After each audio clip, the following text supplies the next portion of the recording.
अथ गणेशपञ्चरत्नस्तोत्रम्।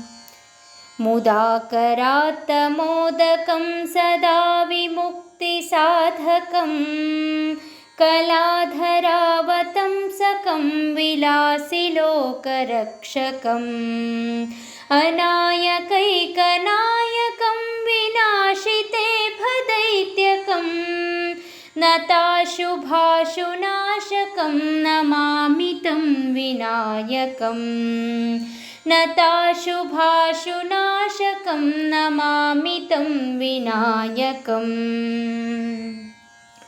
न तेतरातिभीकरं नवोदितार्कभास्वरं, न मत्सुरारिनिर्जरं नताधिकापदुद्धरं, सुरेश्वरं निधीश्वरं गजेश्वरं गणेश्वरं, महेश्वरं तमाश्रये परात्परं निरन्तरं, महेश्वरं तमाश्रये परात्परं निरन्तरम्। समस्तलोकशङ्करं निरस्तदैत्यकुञ्जरं, दरेतरोदरं वरं वरे भवक्त्रमक्षरं, कृपाकरं क्षमाकरं मुदाकरं यशस्करं, मनस्करं नमस्कृतां नमस्करोमि भास्वरं, मनस्करं नमस्कृतां नमस्करोमि भास्वरम्।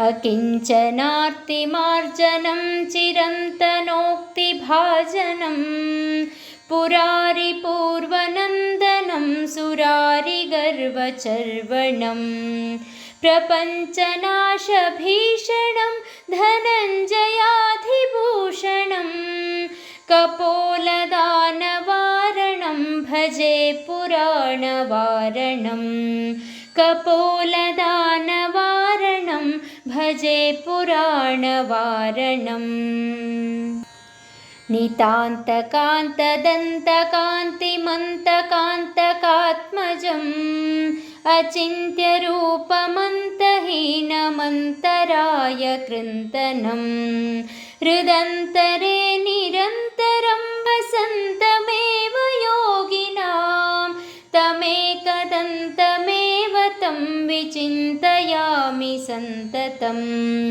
तमेकदन्तमेव तं विचिन्तयामि सन्ततम्। महागणेशपञ्चरत्नमादरेण योऽन्वहं, प्रजल्पति प्रभातके हृदि स्मरन् गणेश्वरम्, अरोगतामदोषतां सुसाहितीं सुपुत्रतां, समाहितायुरष्टभूतिमभ्युपैति सोचिरात्, समाहितायुरष्टभूतिमभ्युपैति सोचिरात्। इति श्रीमच्छङ्कराचार्यविरचित श्रीगणेशपञ्चरत्नस्तोत्रं सम्पूर्णम्।